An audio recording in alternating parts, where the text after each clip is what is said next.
क्या आप जानते हैं भारत में एक जिला ऐसा है जिसने आजादी की सुबह 1947 से 5 साल पहले 1942 में ही देख ली थी।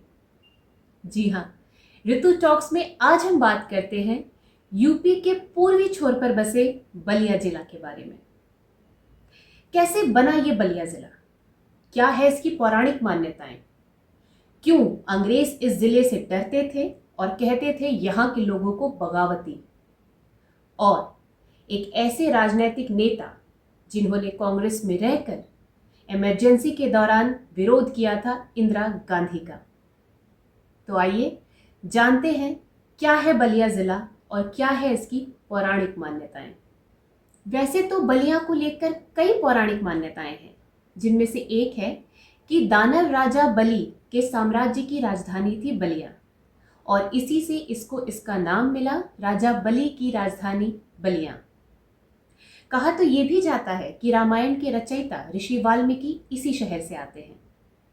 ऋषि वाल्मीकि, ऋषि दुर्वासा, महर्षि भृगु, इन सब के आश्रम बलिया में ही थे।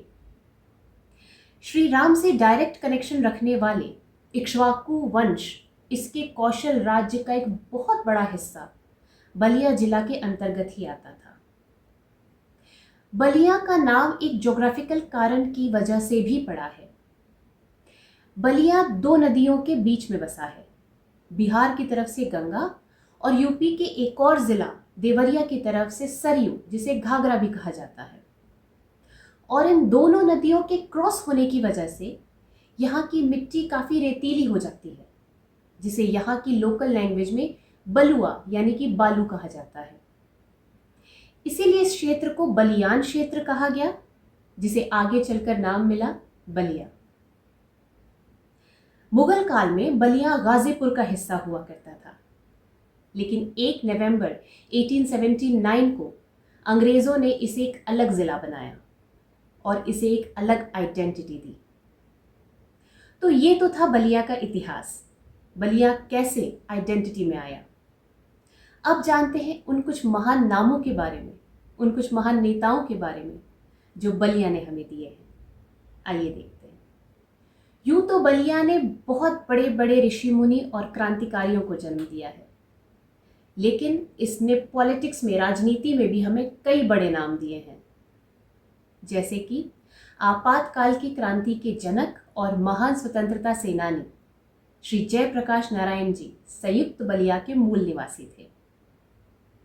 गांधी परिवार के अलावा एकमात्र राजनीतिक नेता जिन्होंने डायरेक्ट प्रधानमंत्री पद की शपथ ली, वो थे बलिया के चंद्रशेखर सिंह।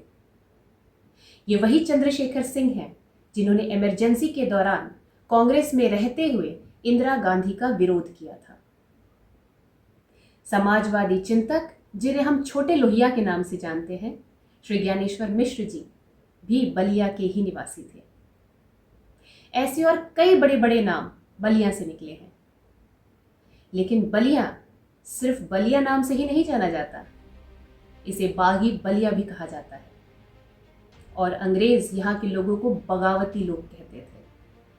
आखिर क्यों बलिया को बागी बलिया का नाम मिला? क्यों ऋषि मुनि की धरती इतनी आक्रामक हो चुकी थी? आइए जानते हैं। आजादी की क्रांति की पहली करवट बलिया ने ली थी और आजादी के लिए चलाई हुई पहली गोली भी बलिया के मंगल पांडे की थी, और इसी बलिया ने देखी थी आजादी की सबसे पहली सुबह भी। इतिहासकारों और अंग्रेजों की माने तो बलिया के शेर मंगल पांडे की मौत और 1857 की क्रांति के बाद बलिया की जनता काफी विद्रोही और बगावती हो चुकी थी। विद्रोह इतना ज्यादा था कि अंग्रेजों के संभाले नहीं संभल रहा था। इसीलिए 1 नवंबर 1879 को अंग्रेज गाजीपुर से बलिया को अलग करते हैं, एक नया जिला बनाते हैं ताकि उसे अलग से कंट्रोल किया जा सके। फिर होता है 8 अगस्त 1942 को अखिल भारतीय कांग्रेस का मुंबई महाधिवेशन, जिसमें गांधी जी घोषणा करते हैं भारत छोड़ो आंदोलन की। इस आंदोलन का इतना बड़ा प्रभाव था कि पूरे देश की जनता ने पुलिस चौकियों, शासकीय दफ्तर, रेलवे स्टेशन, बस अड्डों पर तोड़फोड़ और आगजनी की और कांग्रेस के झंडे फहराए। इस सारी हिंसा का उत्तरदायी अंग्रेज बनाते हैं गांधी जी और सारे नेताओं को पकड़कर डाल देते हैं जेल में। अब एक नेतृत्व विहीन जनता क्या कर सकती है? क्या आप सोच सकते हैं कि बलिया की जनता ने क्या किया होगा? 19 अगस्त 1942 को बलिया की जनता कूच करती है जिला कारागार की तरफ। कैसे? जिसके हाथ में जो मिला वो लेकर, चाकू, तलवार, भाला, फरसा, सांप, बिच्छू, यहाँ तक कि मिट्टी के बर्तनों में कीड़े मकोड़े और चींटियों को लेकर।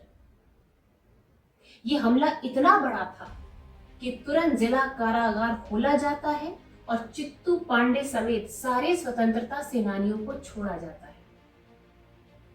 स्वतंत्रता सेनानी रिहाई के बाद पूरे शहर का भ्रमण करते हुए आजादी के जयकारे लगाते हैं और उसी दिन 19 अगस्त 1942 को शाम करीब 6 बजे विधिवत प्रशासन का पूरा हस्तांतरण होता है और बलिया आजाद राष्ट्र घोषित होता है, जहां स्वतंत्र बलिया प्रजातंत्र का गठन होता है और उसका अध्यक्ष बनाया जाता है चित्तू पांडे को।